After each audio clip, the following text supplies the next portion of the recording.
Thank you for joining UWI Press and our authors for Black History Month 2012 on our Facebook page at www.facebook.com/UWI Press.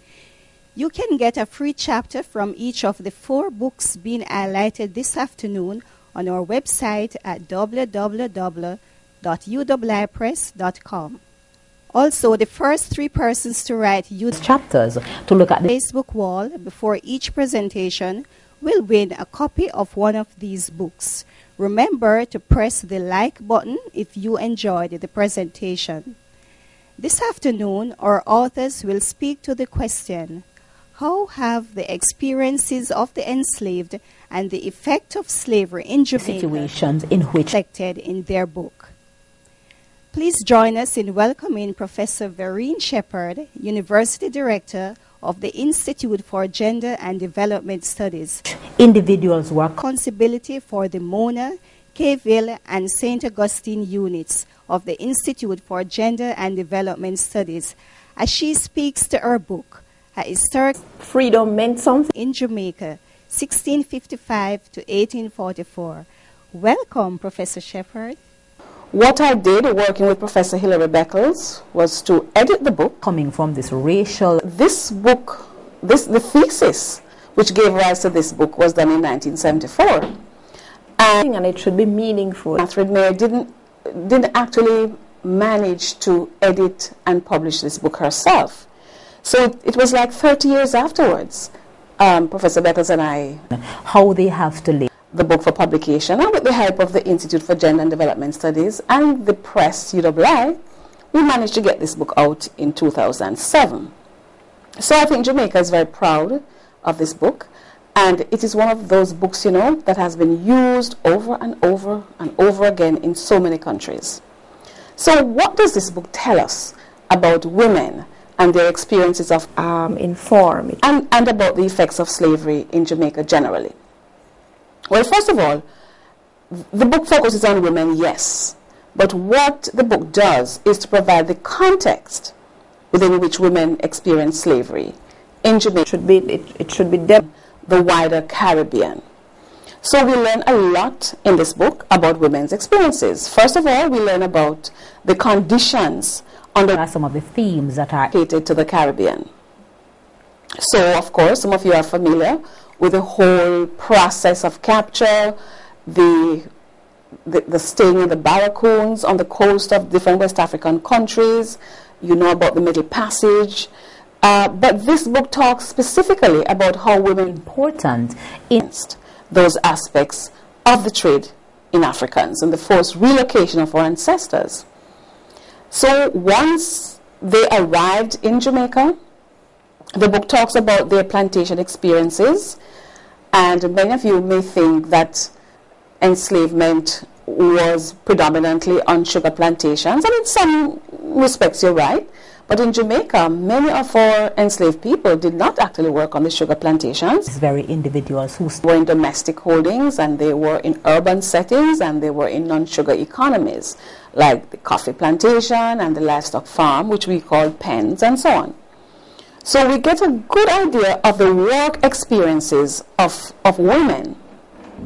And something interesting which the book talks about is that women, adult women and girls in fact, form the majority of workers, whether they were on the sugar plantation or in other economies. So this is one thing that is of interest in this book.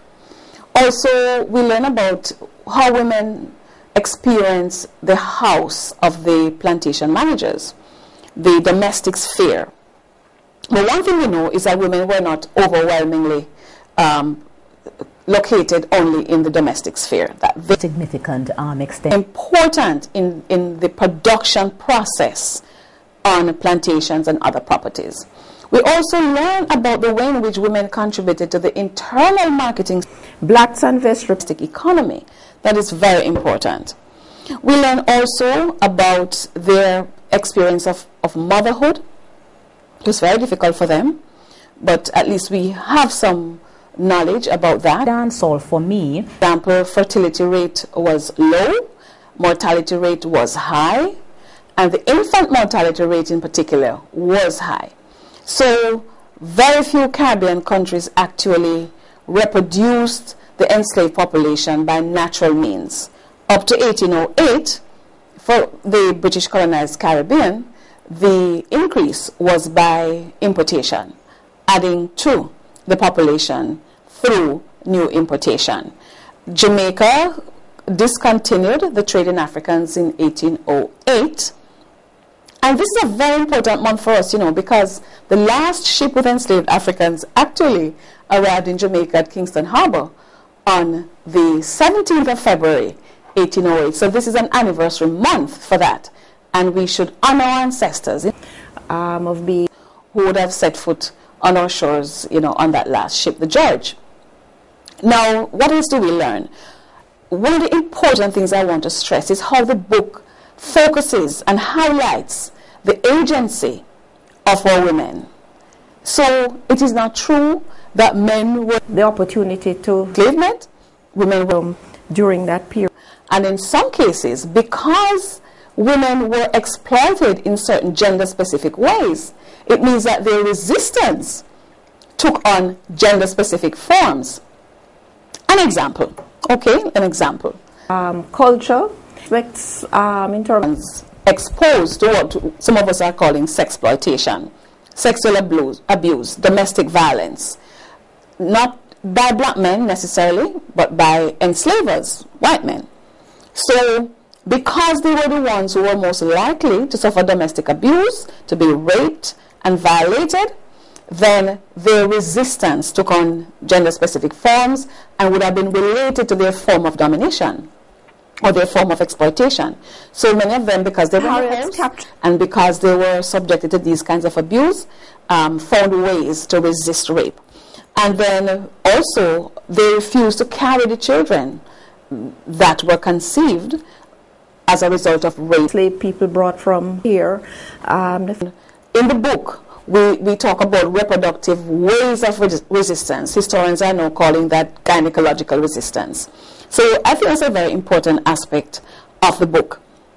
But we need to focus on the way in which our ancestors or women did not just accept the conditions of enslavement, but resisted. And so we should take that agency from You see and from what this book talks about. And then we learn about the domestic the formal court examples in that article. and the way in which they contributed to the passing on of African culture. And more importantly, we learn about names. Now, names are very important. Names connect us to our ancestry. And you know that many of our people lost their names. They had their names taken. So to exert, But we have some documents which talk to us about, tells us and reveals the names of our ancestors. So that I'm always very excited when I come across the names, maybe not the African name, but at least a connection, so that we don't themes in dance. our enslaved ancestors were slaves, 65. St. David was encourage the name slaves anyway. So those are some of the experiences. There's a rural and urban context, and we learn also about shadism. Nowadays people talk about bleaching and racism and how, color is so important in deciding on class and status in our societies. And that is coming straight from the period of enslavement. So if we want to talk about what effect enslavement had on Jamaica and on present-day Caribbean societies, we need to talk about the way in which status and position in society was equated with the shade of one's skin. So we call that the pigmentocracy, according to which, lighter-skinned people had more say in the society, they were powerful, and so on. So bleaching, in order to make your skin lighter shade because you think you're going to get privileges and more acceptance in society, has come right down from enslavement. And this is something we need to struggle against. It's not cool to do that. So we should discontinue that habit. More importantly, of course, we should fix our societies so people don't think that because you're black-skinned, you can't get on in society and experience upward social mobility. I think we should also talk about the way in which we learn about Lucille Mathurin Mayer admired Nanny of the Maroons. And she spends a lot of time talking about a month with its authors. I know some of you have mixed feelings about the Maroons. Sometimes you say, oh, they were traitors and they, betrayed us and so on. But I think what May does is to show the way in which the context of enslavement, in a sense, determined what the Maroons did. But I still think we have to celebrate in February and Black History Month the life of Nanny. And then I think right now in For the last 5 or so. Jamaica, yes, we see legacies of enslavement, what effect slavery would have had on Jamaica. But yes, so we talk about the negative aspects, bleaching and the status order and racism, ethnocentrism. What I want to leave with you, Enslaved those black. in which we are a resilient people, the way in which exploitation and brutality gave us that spirit of saying, we're not going to collaborate with any form of exploitation. We want justice, in other words. And that's what our ancestors said. And women were right there alongside our men. And finally, Mir talks about the wars of resistance. It is true that women adopted certain strategies of resistance that men didn't use. Participation and the promise of it. In wars of resistance, the last one in Jamaica being the 1831-32 Emancipation War. When you look at the names of those who were punished in this war, over 600 Kingston in the that women were executed, women were transported or deported, if you like, to Nova Scotia and England and Australia because they were so. And for a woman to have been transported would have meant in the dancehall stage that they had to remove her from Jamaica because they didn't want her to be an inspiration to other women. They were flogged, they were imprisoned, and so let us know that in Jamaica, let us see how Lucille Mathurin Mayer, who is herself an icon, the late Lucille Mathurin Mayer, how she has left us with this body of information which allows us to be informed about enslavement in general, but also about women's contribution. And it is interesting that February is followed by March, which is Women's History Month. So you can lead from this, Black History Month, into Women's History Month and learn much more about our enslaved women ancestors.